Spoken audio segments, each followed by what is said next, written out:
Good evening, Rotarians, District Governor, past District Governors, Assistant District Governors, Vocational Services Committee members, and other Rotary members from District 7080.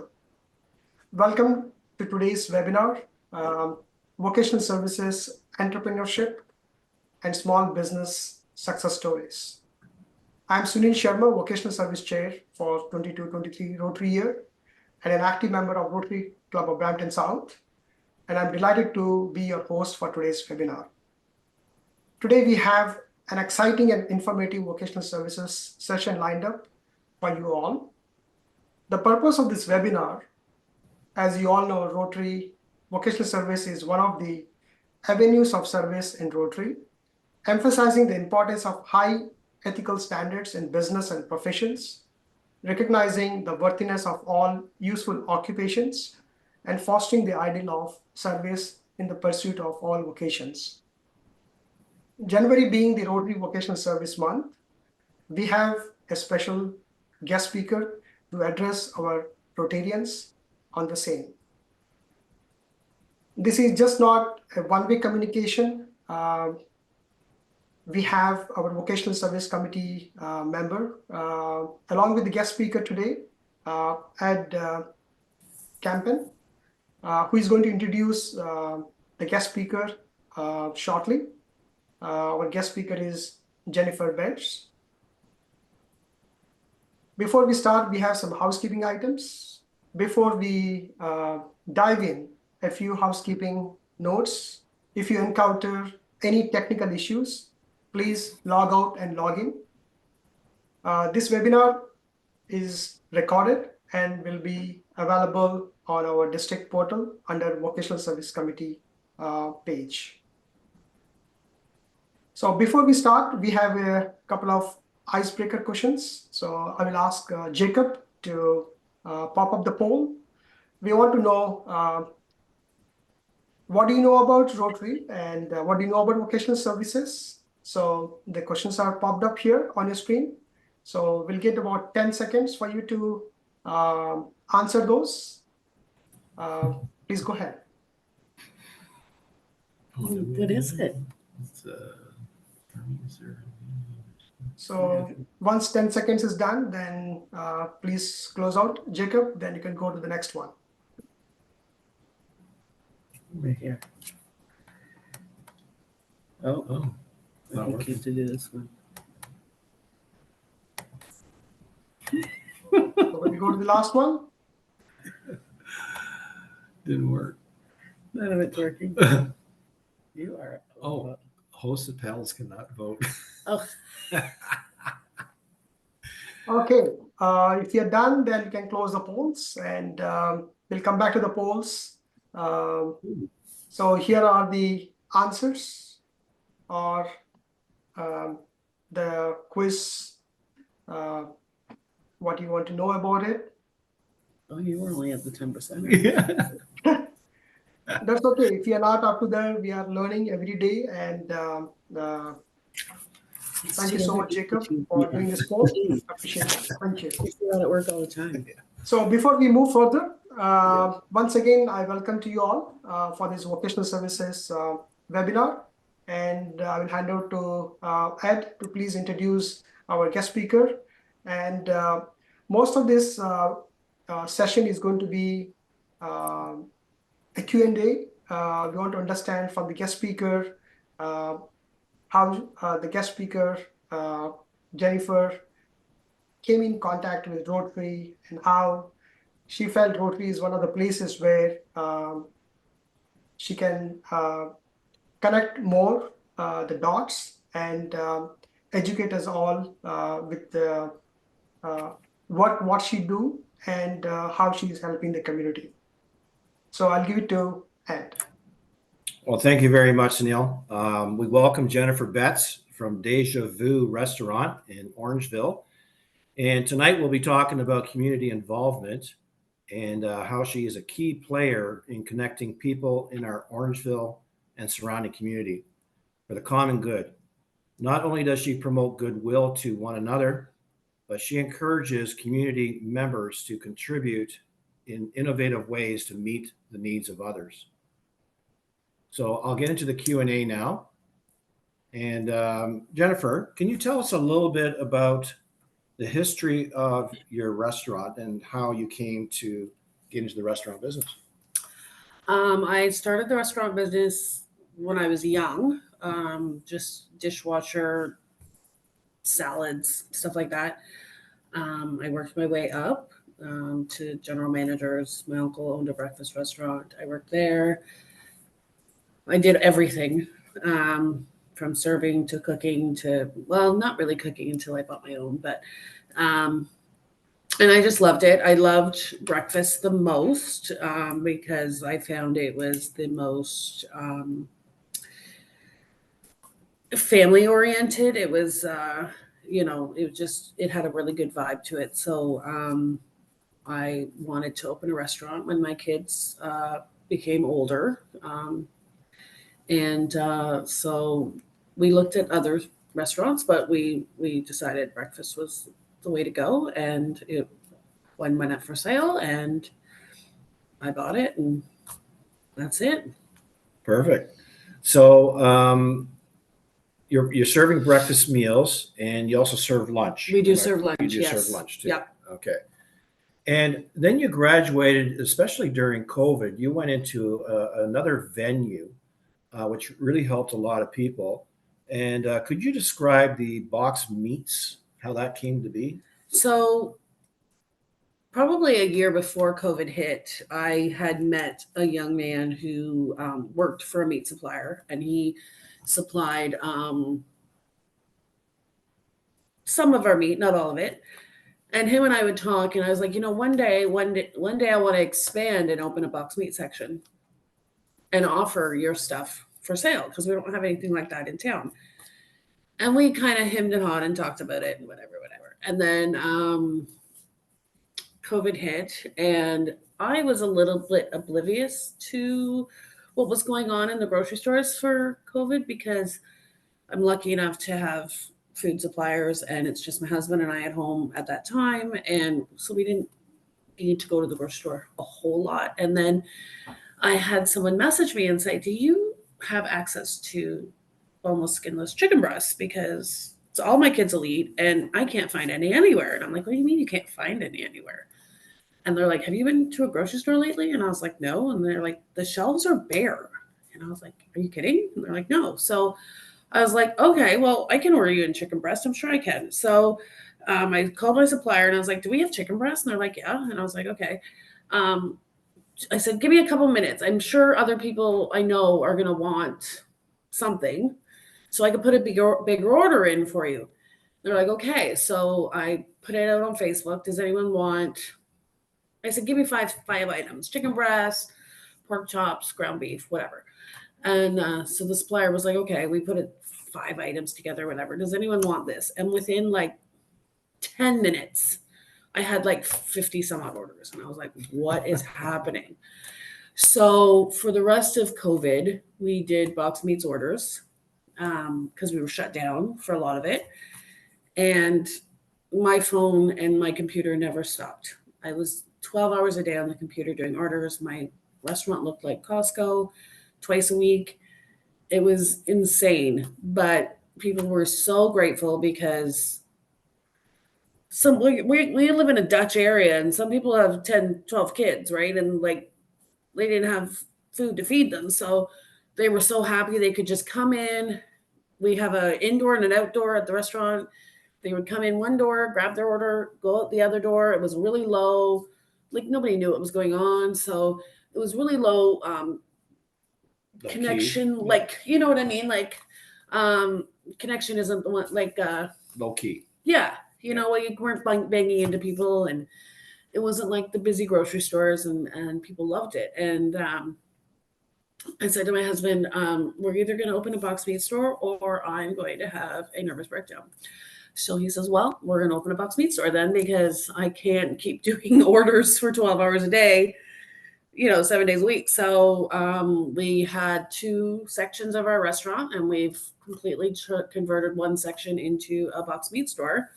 And we also have local local people who make things, sauces, pierogies, Jamaican patties, baked goods, teas. So we have local people as well that we support and sell their products to as well back there. But yeah, so it really changed the dynamic of our restaurant.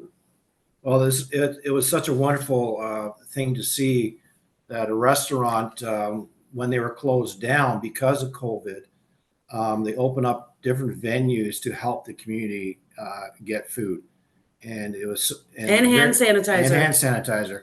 We sold a lot of hand sanitizer. And it was really cool to see how Jennifer adapted quickly to help the community out in a special need. So let's talk about that. What are some practical ways in which you have helped out the members of the community?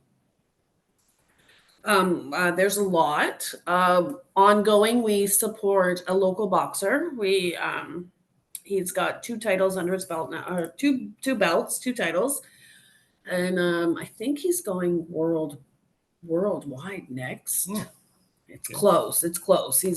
So we've supported him for years.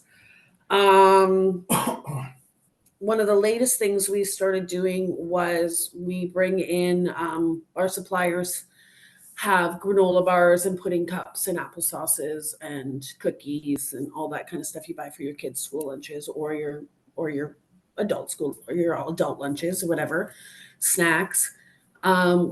We bring them in from the supplier and then we charge the public 25 cents each. So we lose money on it, but our goal is to help kids have a lunch every day.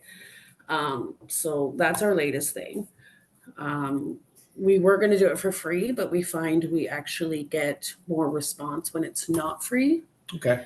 Because people feel like it's a handout if it's free, but if you charge something, they feel like it's just, a hand It's up. a value to them. It's a hand up, not a handout. Right. We've provided meals and things for people who have suffered fires. There was an apartment on Mill Street that had fires. We gave all of them gift cards to eat at the restaurant because when you have a fire, you're often are eating out because you're in a motel, and so we've done that a few times. You were talking to me this afternoon about you also help out people who are homeless. Can you describe a little bit more about that?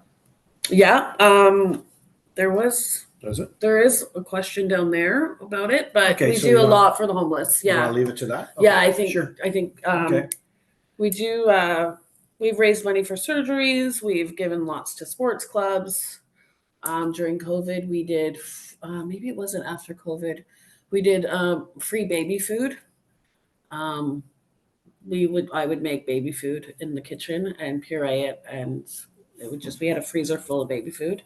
If your baby needed food, you just go in. It was like it's in the other part of the restaurant, so you didn't even have to contact us or talk to us. You could just go and grab it and go, and nobody knew you were there. So that was another thing we did.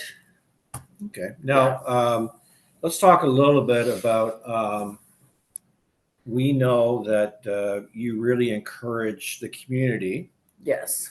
In many ways to get involved in your initiatives. Yes. To spread goodwill to others through the opportunities you have created. So maybe you can describe some of those for us. So usually in the winter, so we're going to be starting it soon. We've just been a little bit busier this season than normal, which is very grateful for. We have businesses such as Watermaker. We'll sponsor soups for our local food banks or shelters, and our kitchen will make those soups and get them to that shelter or food bank. The food bank absolutely loves it because it provides a meal that is already made and it's nutritious and delicious. So we do that. another one was communities can buy the vouchers for the yes. so community can buy a $10 voucher, and we will feed anyone really. We don't ask them questions. They don't need to provide any kind of financial history or anything. It's just if they need a meal, they come in, there's a board at the front door. It's a voucher on the board. They just take the voucher off, come up to the front. The girls know what to do. They're provided with a full breakfast and a coffee. And it's very well used. So It's really cool because Jennifer makes sure that it is displayed, and people are very generous in Orangeville, and they'll be having breakfast and they see this thing on a board saying pay it forward, basically, right?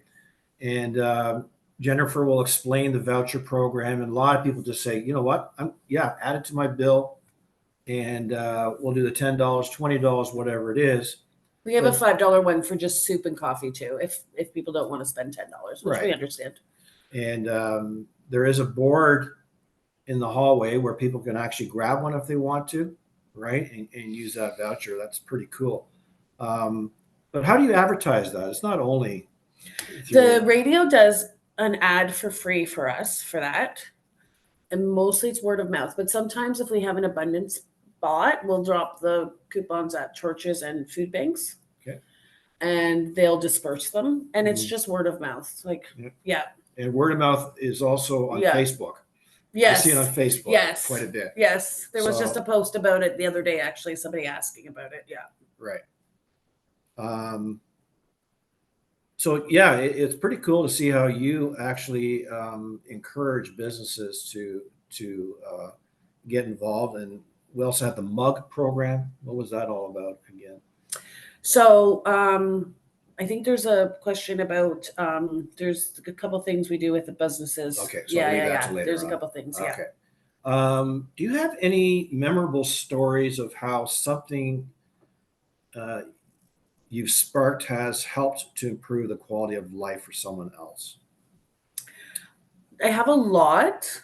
One that comes to mind is we have a new neighbor that moved in, and I was chatting with him, and he's like, "You're Jen," and I was like, "Yes, I am." And he says, "You're Jen from Deja Vu," and I said, "Yes." He goes, "You helped my son when he had cancer," and I said, "I did," and he says, "Yeah," and I said, "Okay," and that happens to me a lot because we do so much that I don't remember. They remember, I don't remember. So it's just nice that people remember that we helped them. We saved a couple dogs through surgeries. One lady needed life-saving surgery in Scotland. She was only like 21, and she got it. She came back and gave me a big thank you. A lot of it I see on Facebook. Someone will say, "Oh, our house burnt down, and Deja Vu gave us all these gift cards and whatever for us." And I don't honestly remember them all, but how do you get involved with something like that? Like you talked about the surgery for a lady in Scotland. on a lot of times I'll just see it on a social media platform, and I'll just message them privately and say, "Look, I have access to a lot of people, and we could do this for you." And 99 times out of 100, they're like, "Yeah, let's please do that." I don't do anything that I don't do. One of my rules is I don't do any charitable donations for a death, because in doing these things, we also profit ourselves somewhat. So I'll never profit off a tragedy. And like anything like a fire or whatever, that we just give. We don't do a fundraiser for that. We just give. Anything that's tragic, we'll just give. We won't do a fundraiser for. But like for the surgery, we did like $1 off every box of meats for a month. Went to the surgery, stuff like that. But yeah, so Okay, so anything that promotes life and well-being, we will fundraise you'll for, fundraise for that. but we'll never fundraise for anything that is a tragedy. Right. Yeah. Okay. Yeah, that's just gifts. Right. Yeah. Have you partnered with any particular organizations? So many. Yeah. So we give monthly to Family Transition Place. We also did a drag show, a drag brunch for Family Transition Place, which was a lot of fun. What's the transition place? That's oh right. I guess there's from all over. So Family Transition Plates is our local women's shelter. We do. I have a lot of connections in the community, just with our shelters, our food banks. So, for example, there was I don't know if he's a priest or a minister or whatever. The church comes in sometimes to eat, and I said, could you use bread ends? Because we have a lot of bread ends. You can make bread pudding or, stuffing, or, I mean, we use it for stuff but we have an abundance and they get thrown out. And so today, actually, we sent a bunch to their church kitchen and they'll use it to make something for the lighthouse, which is like our soup kitchen in town down the street. So we have that. Shelburne Food Bank, I have a friend who volunteers there, and if they have an abundance of anything and they're going to throw it out, like a case of squash, he'll bring it. And we make soup out of it and then we send it back because they don't have the access to do that stuff, but we do. So, just to help avoid waste, he brought a bunch of potatoes the other day. So we'll make potato soup and we'll send some back. The Orangeville Food Bank had like 600 pounds of squash or something. Wow. So they brought us a whole bunch of squash and we made a bunch of squash soup and we sent it back. But yeah, we have good partnerships with churches and food banks and all that kind of stuff so that everything is used. You know what I mean? Right. Nothing goes to waste. So it's so important to have those connections yes. so that there is no waste, but the community will still benefit from everything. Yeah. Right? That's intended to go in the garbage. Right? Not garbage worthy, but that's what happens. It's not garbage. Yeah, exactly. Right? And you're making it worthy for the community. Yeah. And you brought me a case of yellow peppers one time and I made a curry yellow pepper soup and sent it back. Yeah. Cool. Yeah. So you sent it to the soup kitchens or to the food banks. Food banks. Yeah. Okay. Yeah. Okay. I know the food bank in Orangeville started to do some cooking themselves, but sometimes they just have too many ingredients, fresh, Right. because they have a shelf life, right? So we help them use them up and send it back. Perfect.